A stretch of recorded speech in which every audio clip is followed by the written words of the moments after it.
바디메오의 믿음이라는 제목으로 하나님 말씀 증거할 때 오늘도 많은 은혜 받으시길 바랍니다. 일전에 예수님께서 제자들에게 사람들이 나를 누구라 하더냐 라고 물었을 때 제자들이 대답하기를 세례 요한이라고 하기도 하고 또 더러는 엘리야, 더러는 선지자 중에 한 사람이라고 대답을 했습니다. 이 세례 요한이나 엘리야나 선지자들은 유대인들이 존경하는 위인들입니다. 그러니까 다른 문화권으로 가면은 소크라테스, 플라톤, 공자, 맹자, 세종대왕, 이순신 장군, 링컨 대통령 그 정도 되는 급이라고 볼 수가 있습니다. 이분들 공통점은 각 시대에 위대한 업적을 남겨 그것이 후세까지 지금 우리에게까지 기억되는 그런 위인들이라는 공통점들이 있죠. 그러니까 사람들이 세례 요한이다, 엘리야다, 선지자들 중에 한 사람이라 하더이다 라고 대답했던 이 제자들도 예수님을 그렇게 똑같이 생각을 했더라는 것입니다. 그러니까 예수님은 모든 사람들, 많은 사람들 중에 위대한 그런 존재다, 그렇게 받아들인 것입니다. 그러나 베드로는 다르게 생각을 했죠. 다르게 고백을 했습니다. 주는 그리스도시요 살아계신 하나님의 아들이십니다. 그러니까 이 베드로가 이렇게 고백했던 뜻이 무엇입니까? 예수님이 단지 어떤 위대한 위인이나 성현 그 중에 한 사람이 아니라 유일하신 하나님의 아들이시고 또 성경에서 예언하고 있는 바로 그분이 메시아라고 하는 사실인 것입니다. 자, 교회 다니지 않는 사람들이 예수님을 어떻게 생각하고 받아들일까요? 더러는 역사적인 인물로서 석가모니, 공자, 마호메트 그런 사람들과 어깨를 나란히 할 수 있는 성현으로 생각을 할 것입니다. 인심 좋게 쳐줘서 앞서 제가 말했던 소크라테스라든지 링컨 그런 사람들보다는 위인이라고 하잖아요. 근데 그런 위인들보다는 그래도 한 수 위다. 그래서 위인이 아니라 성현이라고 표현을 하죠. 또 더러는 그저 그런 유대인 랍비 중에 한 사람이었는데 좀 훌륭한 사람이었는데 소크라테스가 독배를 마시고 처형당했듯이 그 시대 십자가에 고발당해서 처형을 당했던 그런 인물인데 제자들에 의해서 예수님을 추종하는 사람들에 의해서 미화가 되고 이것이 어떻게 종교적으로 추앙이 되어서 그 평가가 사실보다 크게 포장되어 알려진 그러니까 거품 수준의 인물이다. 위인은 위인인데 성현까지는 아니다. 그렇게 생각할 수도 있습니다. 또 더러는 예수님을 사기꾼이라고 생각하는 사람들도 있습니다. 제자들 꼬드겨가지고 부활 사기극 벌이고 부활한 거 아닌데 부활 사기극 벌여서 종교 하나 딱 만들어낸 그러니까 지금식으로 치자면은 이만이나 문선명 같은 그런 교주 정도로 여길 수도 있습니다. 그렇게 생각하는 사람들 많이 있죠. 또 어떤 사람들은 예수란 사람은 아예 허구의 인물이다. 역사상 존재하지도 않았다. 존재하지도 않았던 사람을 종교의 수장으로 그럴듯하게 포장한 이게 인류 역사의 대사기극이다. 그렇게 일종의 음모론을 주장하는 사람들도 있습니다. 근데 보편적으로 볼 때는 대다수의 많은 사람들은 예수 하면은 역사적 인물이지. 그래서 역사적 인물로서 적잖은 업적을 남긴 위인 정도, 성현까지는 아니더라도 위인 정도로 인정을 하는 분위기입니다. 그러니까 예수라는 사람 그 자체는 좋은데 나쁠 거 없는데 이거를 종교화한 교회는 꼴 보기 싫다. 그런 사람들이 아마 대부분일 것입니다. 어쨌건 간에 예수님 당시에 사람들이 생각했던 것과 비슷한 맥락이라고 할 수 있는 것이죠. 사람들 중에 위대한 존재, 좀 더 인심 써준다면은 성현 같은 존재. 근데 중요한 것은 너희들은 나를 누구라 하느냐. 그러니까 사람들이 예수님을 어떤 역사적인 인물로 혹은 위대한 업적을 남긴 위인 혹은 성현 아니면 사기꾼으로 여기든 간에 중요한 것은 예수를 믿고 교회 다니며 신앙생활하는 우리가 예수님을 어떻게 알고 고백하느냐라는 것입니다. 제자들이 아는 예수님은 사람들이 말하는 예수님과 별반 다르지 않았습니다. 그러니까 지금식으로 치자면은 교회 열심히 다닌다고 예수 안 믿는 사람들이 생각하는 예수님과 다르게 생각하는 게 아니더라는 거예요. 열심히 교회 다니는 사람들이나 또 교회를 다니지 않는 사람들이나 예수님에 대해서 이해하는 맥락이 비슷하다는 것이 제자들이 예수님을 그렇게 쫓아다니지만 예수님을 쫓아다니지도 않는 세상 사람들이 예수님을 평가하는 것과 비슷하다. 그거랑 같은 이치라는 것이죠. 그러니까 교회를 열심히 다녀도 보통 교회 다니는 사람들 예수님을 누구라고 생각하느냐라고 물으면은 위대한 분이다, 존경받을 만한 분이다, 그렇게 얘기를 하면서 예수님이 누구냐 이게 중요한 게 아니라 종교라는 것을 내가 갖고 그 종교에서 말하는 예수라는 사람을 본받아서 착하고 성실하게 사는 모습이 그게 중요하다라고들 사람들이 많이 대답을 합니다. 예수님이 그리스도시요 살아계신 하나님의 아들이심이 이게 중요한 게 아니라는 거예요. 그분이 뭐 어떤 삶을 살았건 뭐 어떤 위대한 업적을 남겼던 간에 중요한 거는 내가 그 영향을 받아서 나도 착하고 성실하게 종교생활 성실하게 하고 사는 거 이게 중요하다. 현실에 내가 그걸 어떻게 받아들이느냐 어떻게 현실을 살아가느냐 그게 중요하다라고 사람들은 생각을 해요. 그러니까 그가 누구건 그 선한 영향을 받아서 우리도 선하게 살고 그러면 복받아 잘 사는 것이다. 이거는 비단 기독교뿐 아니라 어떤 종교 생활을 하건 간에 종교인으로 사는 사람들의 공통적인 목적인 것입니다. 그러나 예수님은 그런 종교적 삶이 중요한 게 아니라 예수님을 따르던 제자들이 또 우리가 예수님을 어떻게 알고 고백하느냐 이게 중요한 것이었습니다. 그래서 베드로의 고백이 중요한 것입니다. 주는 그리스도시라는 것은 예수님이 우리를 구원하실 메시아라는 뜻입니다. 성경은 일관되게 메시아가 오심에 대해서 예언을 하고 있습니다. 자, 유대인들은 이 성경 율법의 말씀을 굉장히 중요하게 여겼고요. 이 율법 말씀을 열심히 지키고 사는 것이 그것이 그들 삶의 1순위였습니다. 그런 유대인들이 이 율법, 성경이 일관되게 주장하는 메시아 오심을 기다리는 것은 그 당연한 일이었죠. 그러니까 입만 열면 우리는 메시아를 기다린다. 뭐 어서 메시아여 오시옵소서. 그리고 살았던 사람들이었습니다. 물론 예수님이 오시기 전까지 그리고 그 이후에도 내가 진짜 메시아다 라고 등장했던 사람들이 그런 사기꾼들이 종종 있었습니다. 또 그런 사기꾼들을 진짜 메시아인 줄 알고 열성적으로 따랐던 사람들도 많이 있었습니다. 나중에 가서야 이제 사기당하고 뭐 패가망신하고도 그때가 돼서도 정신 못 차리고 그분이 진정한 메시아였다 뭐 음모다 라고 주장하는 사람들도 많았을 것입니다. 지금도 그렇지 않습니까? 이단 사이비에 빠진 사람들이 자기가 그토록 열성적으로 믿고 따르던 교주 그 미천 다 드러나고 범죄 사실 다 드러나 깜빵 가고 혹은 뭐 불의의 사고로 죽어도 그 끝내 정신 못 차리고 그분이 진짜 하나님이다 라고 주장하는 사람들이 많은 것과 같은 이치인 것이죠. 근데 정작 예수님이 오셨을 때 진짜 메시아가 오셨을 때 그 예수님을 따라다니던 사람들이 그토록 많았지만 저분이 진짜 메시아다 라고 열성적으로 따랐던 사람들이 없었더라는 거예요. 이게 참 이상한 일 아니겠습니까? 가짜가 판을 치는 시대에 가짜들이 등장해서 내가 메시아다 그럴 때 저분이 진짜 메시아다 그러고 뭐 자기 생명까지 바치면서 그렇게 열성적으로 따라다니는 그 가짜를 진짜로 알고 패가망신 당하면서도 정신 못 차리는 사람들이 그렇게 많은데 그러면 그런 종류의 사람들이 예수님을 따라다니면서 예수님은 진짜잖아요. 그러면 이분이야말로 진짜 우리가 기다리는 메시아입니다. 뭐 하나님의 아들이십니다. 이래야 될 텐데 많은 사람들과 심지어 예수님의 제자들조차도 예수님이 누구냐 그랬더니 뭐 세례 요한 아니냐 뭐 선지자들과 같은 사람 아니냐 이러고 있으니 참 이게 이상한 일이라는 것이죠. 워낙 뭐 사이비에 가짜에 속아서 살아서 그랬는지 예수님에게만큼은 저분이야말로 하나님의 아들 저분이 바로 우리를 구원하실 메시아라고 열성적으로 쫓는 사람들이 없었더라는 거예요. 뭐 지금도 똑같습니다. 오히려 이단 이 사이비들은 그 곧 죽어도 자기 교주가 하나님이래. 이미 죽어 없어졌는데도 하나님이래. 다시 부활한대요. 근데 정작 정상적인 교회를 다니는 사람들이 예수님이 어떤 분이신지에 대해서 별로 관심이 없어요. 나는 관심 있는데. 근데 많은 교인들이 예수님에 대해서 실질적으로 관심이 없는 거죠. 그러니까 나는 예수님에게 관심이 있는데 그러면 그게 정상인 것입니다. 근데 사실 많은 교인들이 그렇지 않더라는 거예요. 예수님이 누구신지가 중요한 게 아니라 내가 중요한 거예요. 내가.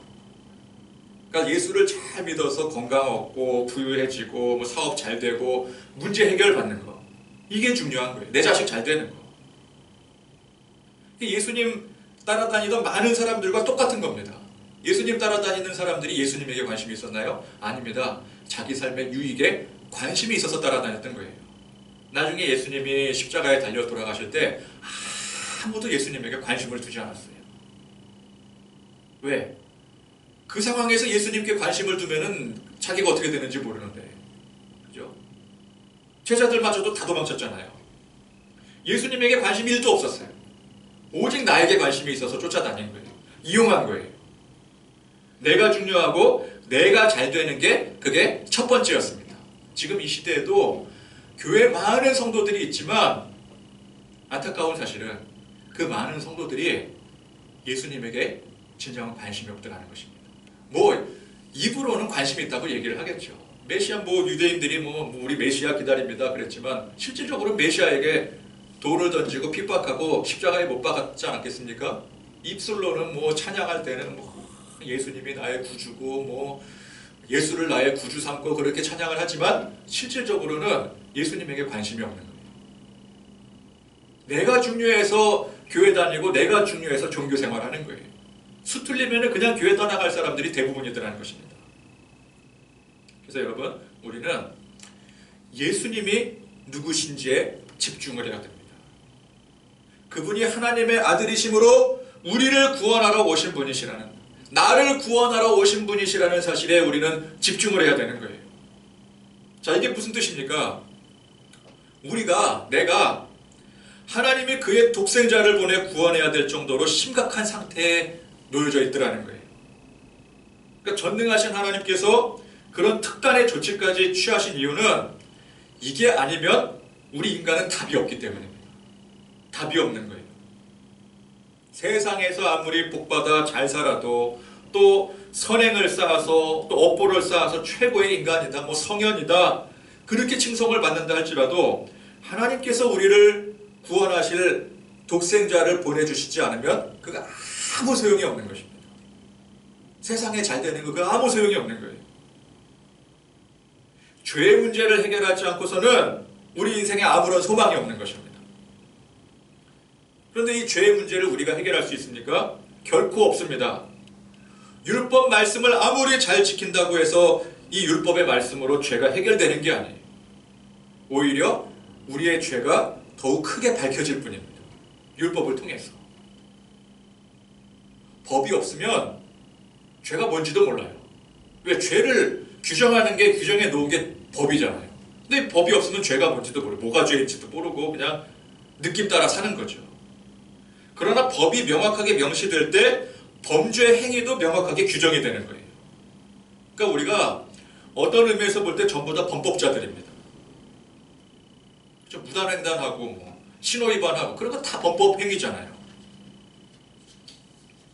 아무리 법을 퍼펙트하게 잘 지킨다고 나는 법 없이도 살 사람이다, 난 여태까지 범법을 해본 역사가 없는 사람이다, 한 번도 벌금을 내거나 경찰서에 드나든 이력이 없다 할지라도 그게 여러분 안 걸려서 그런 것이지 사실 깊이 따지고 보면은 우리는 다 알게 모르게 아무리 작은 죄라도 범하지 않은 적이 없어요. 내 양심에 손을 얹어놓고 비록 내가 벌금을 내거나 경찰서에 드나든 이력은 없더라도 내가 그래도 법 하나 정도는 어기고 살았다, 산 적이 있었다, 다 그렇게 양심 선언할 사람들 아니겠습니까? 근데 그렇지 않고 나는 뭐 정말 뭐 법 진짜 1도 어긴 적이 없다, 그건 양심이 비양심적인 것이죠. 알게 모르게 작은 죄라도 우리는 다 범하고 사는 거예요. 그게 안 걸려서 그런 거지. 그래서 법 앞에서는 모두가 다 범법자들입니다. 다만 차이가 있다면 걸렸느냐 안 걸렸느냐 이 차이일 뿐이죠. 그러니까 율법은 우리가 전부 죄 앞에 자유할 수 없다는 것을 증명해 주는 것입니다. 우리가 다 죄인이라는 것을 명확하게 규정해 주는 게 이게 율법의 기능이래요. 신약성경에 그렇게 설명을 하고 있어요. 그러니까 우리의 노력으로는 하나님의 의에 이를 수 없기 때문에 우리를 대신해서 죄의 희생제물이 되신 예수님을 통해서만이 하나님의 의에 이를 수 있게 되는 것입니다. 왜 하나님의 의에 이르러야 되느냐? 왜 하나님의 의를 우리가 이루어야 되느냐? 안 그러면 죄의 값이 사망인데, 영원한 죽음을 그걸 우리가 벗어버릴 수가 없는데, 그렇죠? 그러니까 우리가 살기 위해서는 하나님의 의를 이루어야 되는. 근데 그걸 우리가 이룰 수 없. 내가 내 힘으로 이룰 수 없으니 예수님이 대신 이루어 주신 거예요. 내가 죄인이고 내 죄를 대신해서 희생하신 예수님 때문에 하나님의 의의 백성이 되는 것이 이게 그리스도요 메시아로서의 진정한 의미인 것입니다. 이게 메시아예요. 우리를 통치하고 다스릴 왕이 오셔서 지금보다 더 나은 세상 성공의 삶을 보장해 줄 그런 대상으로서 메시아라고 한다면 그건 가짜입니다. 그런 신앙관을 가지고 교회 다니고 있다면 그거는 진짜 예수 믿는 게 아니라 그냥 상투적인 종교 생활을 하고 있을 뿐인 거예요. 그런 종교 생활은 내 마음에 평안과 안식을 줄 수가 있습니다. 그렇잖아요. 우리 뭐 이렇게 교회 오면은 마음이 평안해지잖아요. 예수를 안 믿는 사람들도 일단 교회 오면 마음이 평안해진대요. 그래서 막 교회 밖에서 그냥 멱살 잡고 싸우려고 막 욕하려고 그런 사람들이 교회 문을 들어서는 순간 홀리 막 이러면서 이러면 안 될 것 같아. 뭐 분위기 차분해지지 않습니까? 또 절에 가면 그렇잖아요. 절에 가면은 왠지 막 마음이 이렇게 좀 누그러들어야 될 것 같고 평안해져야 될 것 같고 빨리빨리 했던 사람들이 거기서는 좀 이렇게 천천히 다 내려놔야 될 것만 같고. 그러니까 종교 생활이 우리 마음에 평안과 안식을 줄 수가 있어요. 그로 인해서 플러스 요소로 더 나은 성공의 삶을 만들어줄 수가 있습니다. 내 마음에 평안이 있고 안식이 있으니 하는 일이 더 잘 풀릴 수가 있는 거죠. 그러나 내 영혼에 정말 중요한 문제를 해결해 줄 수는 없습니다. 우리는 예수님을 내 죄를 구원하신 그리스도요 하나님의 아들이심으로 고백을 해야 됩니다. 제자들 중에서는 유일하게 베드로가 이 고백을 했습니다. 그리고 오늘 본문 말씀에 맹인 거지 바디메오도 그런 고백을 했습니다.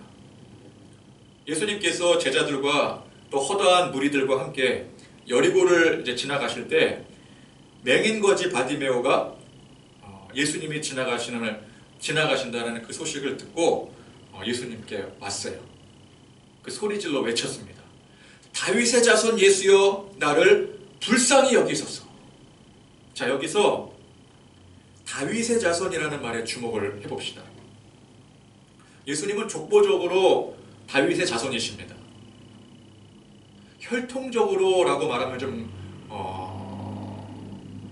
그렇게 보기가 힘들어요. 왜냐하면 예수님은 성령으로 잉태되셨기 때문에. 근데 어쨌건 족보적으로는 다윗의 자손이에요. 마태복음 1장에 보면 정확하게 다윗의 28대손이라고 나와 있습니다. 근데 이게 왜 중요한가? 이 다윗의 자손이라는 것이 유대인들 관점에서는 메시아라는 뜻입니다. 그러니까 다윗의 자손은 다 메시아다 이게 아니라 메시아는 다윗의 자손에서 난다라는 거예요. 그러니까 메시아를 지칭할 때 다윗의 자손이 굉장히 중요한 상징이 되는 것입니다. 물론 예수님이 다윗의 후손이라는 사실을 다른 사람들도 다 압니다. 어지간한 사람들 다 알아요. 맹인 거지도 아는 사실을 다른 사람들이 모르겠습니까? 근데 보통 사람들은 예수님을 다윗의 자손이라고 부르지 않았어요. 보통 어떻게 불렀습니까? 나사렛 예수. 그렇죠? 그 출신을 붙여서 예수님을 불렀어요. 그러니까 예수님을 핍박하고 시기하는 사람들은 이 나사렛이라는 시골 출신을 붙여서 예수님을 어떤 비하하는 그런 뜻으로 불렀겠지만 보통 사람들은 이제 같은 이름이 워낙 많이 있었기 때문에 예수라는 이름이 많이 있었거든요. 그렇기 때문에 앞에 출신지를 붙여서 부르는 관습이 있었기 때문에 나사렛 예수라고 불렀던 거예요.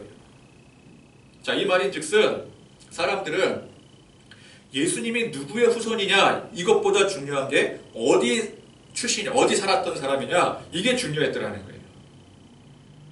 그래서 바디메오가 다윗의 자손 예수여 라고 부른 것은 그가 바로 우리가 기다리고 소망하는 성경의 예언이 성취된 메시아라고 인정하고 부른 거예요. 그 개념이 그 안에 들어있는 거예요. 유대인들의 관점에서 볼 때. 정작 제자들과 예수님을 또 열정적으로 따라다니던 사람들은 예수님을 그렇게 부르지 않았어요. 예수님을 메시아라, 그리스도라, 다윗의 자손이라 그렇게 부르지 않았습니다. 만약 예수님을 따르던 많은 사람들 중에서도 예수님을 메시아라고 부르고 예수님을 다윗의 자손이라고 불렀던 사람들이 있었다라고 한다면 예수님께서 제자들에게 사람들이 나를 뭐라고 누구라고 부르느냐 라고 했을 때 뭐 더러는 세례 요한이라고 하고 더러는 선지자라고도 합니다. 그렇게 대답도 하지만은 더러는 다윗의 자손 그리스도라고도 부릅니다 라고 제자들이 대답했을 거예요. 그러나 사람들은 뭐 요한이나 선지자 같은 위대한 사람이라고는 했을지언정 그를 그 유대인들이 기다리던 메시아 그리스도라고 인정하지 않았던 겁니다. 그 누구도 메시아라고 부른 사람이 없었던 거예요. 제자들도 마찬가지였던 거죠. 근데 아무도 관심 주지 않고 꼴 보기 싫다고 시끄럽고 천하게 여기는 시끄럽다고 천하게 여기는 그 맹인이 그렇게까지 사람들에게 인정받지 못하고 천대받으니 거지가 될 수밖에 없는 거죠. 그래서 맹인 거지입니다. 그런 맹인 거지가 예수님을 메시아로 고백하고 있더라는 거예요. 그러니까 사람은 외형으로 판단해서는 안 되는 것입니다. 처음 된 자가 나중되고 나중된 자가 처음 되는 거예요.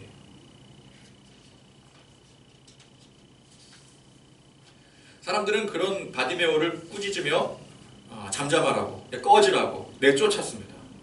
그러니까 사람들은 예수님 곁에 그런 불구 거지가 오는 것을 탐탁치 않게 여겼어요. 어린아이들이 모여드는 것도 탐탁치 않게 여겼습니다.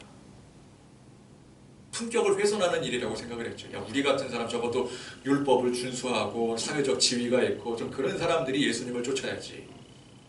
그래서 그런 어울리지 않는 거지, 불구자 어린아이들은 내쫓는 게 일이었습니다. 그걸 예의라고 생각을 했어요. 그러나 예수님은 그런 자들을 금하지 않으셨습니다. 어린아이를 안으시면서 천국은 바로 이런 자들의 것이라고까지 말씀을 하셨어요. 외모나 사회적 위치나 어떤 업적이 중요한 것이 아니라 믿음이 중요한 것입니다. 마음의 중심이 중요한 거예요.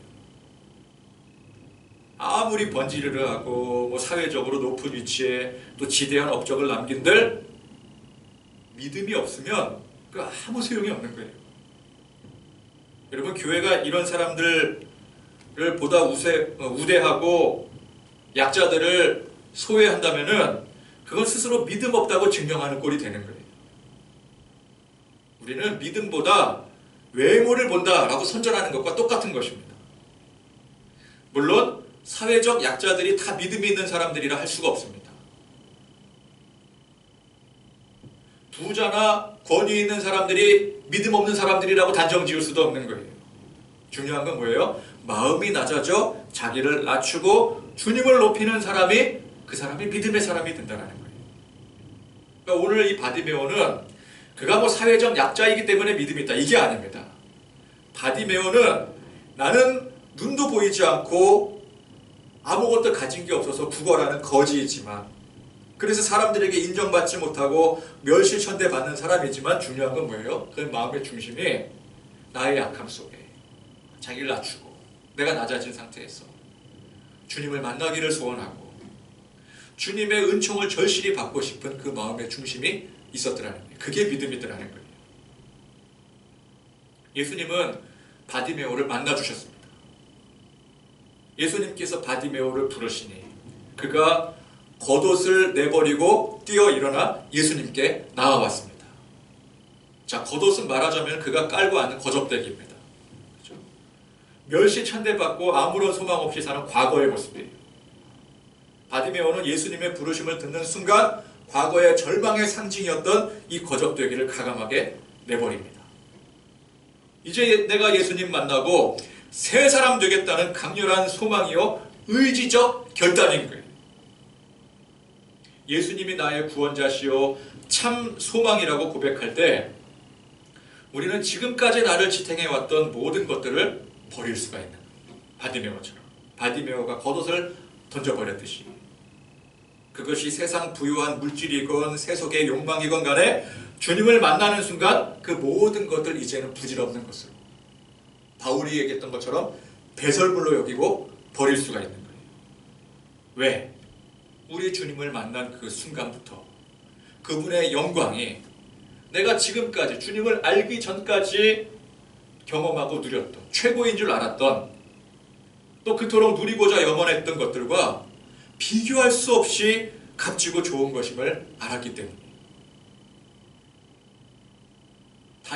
다윗의 자손 그리스도시요 하나님의 아들이신 예수님을 만났는데 그까지 거적대기 겉옷을 그거 챙기고 일어서겠습니까? 아니면 더 좋은 겉옷을 주시면 더 나은 환경에서 구걸하겠습니다. 뭐 이러겠습니까? 그는 이제 예수님을 만난 순간, 예수님의 부르심을 듣는 순간 그 구질구질한 겉옷이 필요가 없어진 거예요.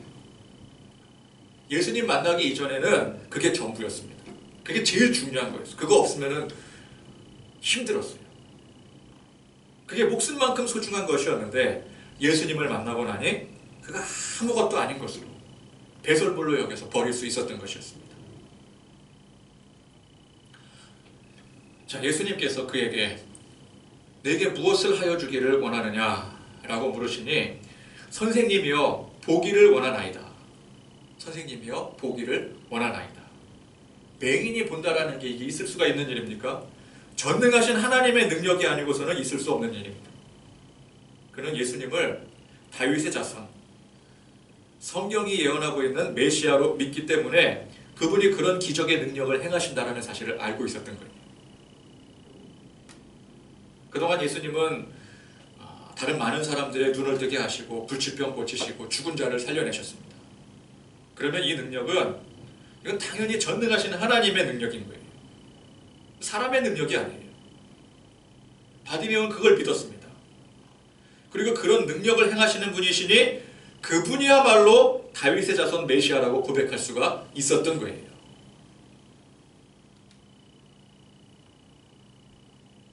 나같이 천하고 멸시받는 사람도 고쳐주시리라는 확신이 있었던 것이었습니다. 예수님은 그런 바디메오의 눈을 뜨게 하셨어요. 그의 믿음대로 고쳐주셨습니다. 문제 많은 인생, 초라한 인생에게도 그래도 그 초라함 가운데, 그 연약함 가운데 주님을 찾고 주님을 만나고자 소망할 때 거기에 답이 있는 것입니다. 거기에 소망이 있는 것입니다.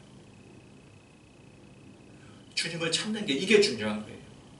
문제 많은 인생, 소망 없는 인생, 너저분한 인생 이게 중요한 게 아니라 뭐 성공한 인생이냐, 뭐 너저분한 인생이냐, 뭐 많은 업적을 남겼느냐, 업적을 남기지 않았느냐 이게 중요한 게 아니라 사람들은 근데 그게 중요하다 그러잖아요.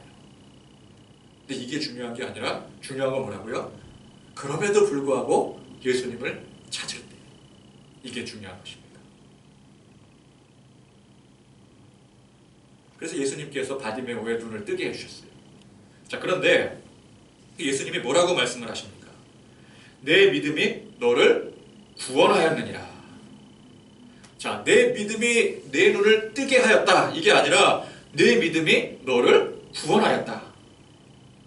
자, 예수님께서 일단 그렇게 말씀하셨기 때문에 이 맹인은 자신의 믿음으로 구원받은 거예요. 근데 정작 자기는 눈 뜨게 해달라고 예수님께 빌었거든요. 그게 빌 수 있는 최상의 소원이었는데 예수님은 눈을 뜨게 한 것과 더불어서 그의 생명을 구원해 주신 거예요. 자, 이거는 첫 번째, 예수를 그리스도시라 다윗의 자손이라 고백했던 그 믿음에 기인한 것입니다. 우리가 예수님이 누구인지, 그분을 하나님의 아들, 내 죄를 사해 주시는 분이시라는 그 믿음의 고백으로 살아갈 때 그 믿음이 나를 구원하는 것입니다. 아무런 선행을 베푼 일도 없고 세상 업적 남긴 일도 없고 세상에서 실패하고 좌절하고 살았어도 믿음이 우리를 살리는 것입니다. 그래서 우리가 예수님을 아는 것이, 예수님을 만나는 것이 무엇보다 중요한 거예요. 두 번째는, 자, 그가 예수님을 다윗의 자손이라고 고백은 했어도 현실적으로 원하는 것은 뭐예요? 눈을 뜨는 게 자기가 원하는 일이에요. 사실 예수님을 따라다니던 사람들이나 제자들이나 또 베드로나 바디메오나 현실적으로는 눈 뜨고 세상에서 잘 되고 성공하는 게 당장에는 원하는 소원이에요. 근데 예수님은 바디메오의 소원을 믿음으로 여겨주셨더라는 것입니다. 이 바탕이 뭐라고요? 예수님이 하나님의 아들이심으로 우리를 구원해 주실 메시아이심으로 능히 가능하다라고 하는 믿음이었어요. 그분이 메시아이시기 때문에 내 이 눈을 뜨게 해주실 것이다 라고 하는 믿음이 바탕이 된 것이었습니다. 근데 이 믿음은 그렇게 믿음으로 인해서 내 눈이 떠지게 될 것이다. 여기까지입니다. 내 영혼이 구원받게 될 것이다. 이것까지는 아니었어요. 그걸 의도하고 했던 얘기는 아니었어요. 그러나 예수님은 그가 했던 먼저 고백, 다윗의 자손이요, 이 믿음의 고백을 통해서 비록 지금 눈을 뜨게 해주심을 믿는다라고 하는 그 믿음이었지만 그 믿음을 죄사함의 권세를 믿는 믿음으로 인정해 주신 것입니다. 그러니까 주님이 인정을 해 주신 거예요. 그러니까 여러분, 인정받는 게 중요한 것입니다. 근데 누구나 다 인정받는가요? 아닙니다. 우리 안에 믿음이 있을 때 인정받는 거예요. 예수님을 하나님의 아들이라고 고백하고 나의 주, 나의 그리스도시라고 고백하는 그 믿음이 있을 때 인정받는 거예요. 그럼 예수님께서 우리의 믿음을, 우리 영혼을 구원하는 그 믿음으로 인정해 주시는 거예요. 그러니까 행위가 중요한 게 아니라 믿음이 중요한 것입니다. 여러분, 누구나 세상에서 잘 되고 부자 되고 건강하고 성공하기를 빕니다. 그게 나쁜 겁니까? 틀린 겁니까? 그렇지 않습니다. 우리가 세상 살면서 세상에서 잘 되고 싶어 하는 것은 그 정상입니다. 근데 그걸 얻기 위해서 예수님 따라다니고 맹목적으로 그저 믿습니다. 그걸 진짜 믿음이라고 말하지 않아요. 예수님을 알기를 원하고 그분을 아는 믿음이 그것이 진짜 믿음인 것입니다. 나의 약함을 인정하고 주님의 크심을, 주님의 높으심을 경외하는 것이 그것이 진짜 믿음인 것입니다. 우리가 주님 앞에 지금 현실에 해결해야 될 많은 문제들을 놓고 문제 해결해 달라고 기도하고 또 세상에서 또 잘 되고 싶은 것들 주님 앞에 간구하는 것들이 있지 않겠습니까? 그런 것들 우리 주님 앞에 간절히 구할 때에 여러분, 그 바탕에는 내가 주님을 더 알기를 원하고 그 주님을 사모하고 그 주님을 위해서, 그러니까 주님 때문에 내가 삽니다. 그러므로 나는 주님을 위해 살겠습니다 라고 하는 그 믿음이, 그것이 고백이 되어져야 돼요. 선행되어져야 되는 거예요. 정작 예수님에게는 아무런 관심이 없고 그냥 내가 잘 되고 평안한 것만이 목적이 되어서 주님을 찾고 아무리 열심히 신앙생활을 해도 그 믿음과 아무런 관계가 없는 것입니다. 우리가 예수님을 믿으면 예수님이 내 삶의 최우선순위에 가 계셔야 되는 거예요. 그분이 내 주인이 되셔야 됩니다. 그래서 내가 원하는 것을 주님 앞에 구하기도 하지만 그게 우선이 아니라, 그게 인생 목적이 아니라, 그것 때문에 예수님 믿는 게 아니라 주님이 말씀하시는 것에 먼저 귀를 기울이고 순종하는 것이, 주님의 뜻에 합당하게 사는 것이, 주님을 경외하는 것이, 주님을 만나고 주님과 깊이 교제하고 동행하는 것이, 그것이 우선순위가 되어야 됩니다. 우리 다 부족하고 연약해서 우리가 주님 앞에 뭘 제대로 구해야 될지 잘 모릅니다. 그래서 베드로처럼 엉뚱한 소리 할 때도 있고 배신할 때도 있어요. 그러나 주님이 무엇을 기억하십니까? 베드로의 신앙 고백을 기억하시는 거예요. 바디메오의 그 주님을 불렀던 그 고백을 기억하시는 거예요. 주님을 바로 알기를 원하고 주님을 만나고 동행하고 교제하기를 원하는 그 마음의 중심을 기억하시는 것입니다. 바디메오가 정말 성숙한 믿음으로 자기 영혼 구원을 위해서 주님 앞에 간구한 것도 아닌데 먼저 그가 했던 고백, 다윗의 자손 예수여, 이 고백을 들으시고 이를 믿음으로 여겨서 눈도 뜨게 하시고 영혼도 구원해 주셨다는 것입니다. 우리 주님을 더욱더 알기를 원하고 주님과 동행하고 교제하는 것이, 우리가 주님 따라다니면서 또 교회 열심히 다니면서 신앙생활하는 우리 삶을 살아가는 진짜 목적이 되시기를 바랍니다. 나를 낮추고 주님을 높여 주님이 나의 주인 되게 하시는 그런 삶을 살아가는 그런 저와 여러분들이 되실 수 있기를 간절히 축원드립니다. 기도하겠습니다.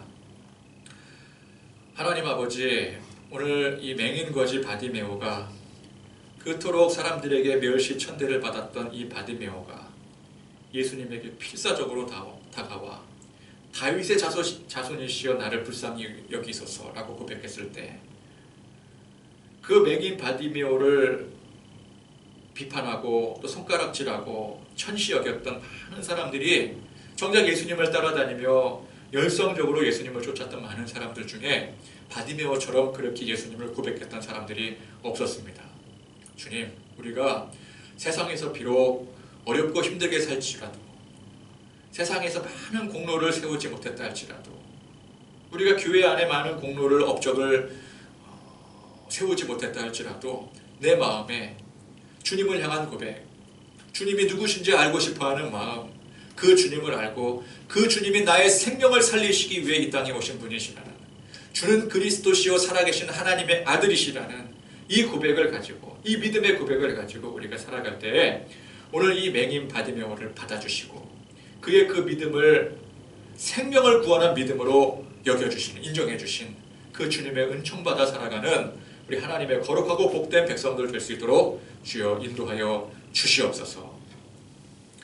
우리 주 예수 그리스도의 은혜와 하나님의 사랑과 성령의 교통하심이 예수님을 알고 만나고 깊이 교제하고 동행하며 살기를 간절히 소망하는 가운데 삶의 축복과 영혼 구원의 은총을 입는 우리 모든 성도들 머리머리 위에 지금부터 영원토록 함께 하시기를 간절히 축원하옵나이다. 아멘.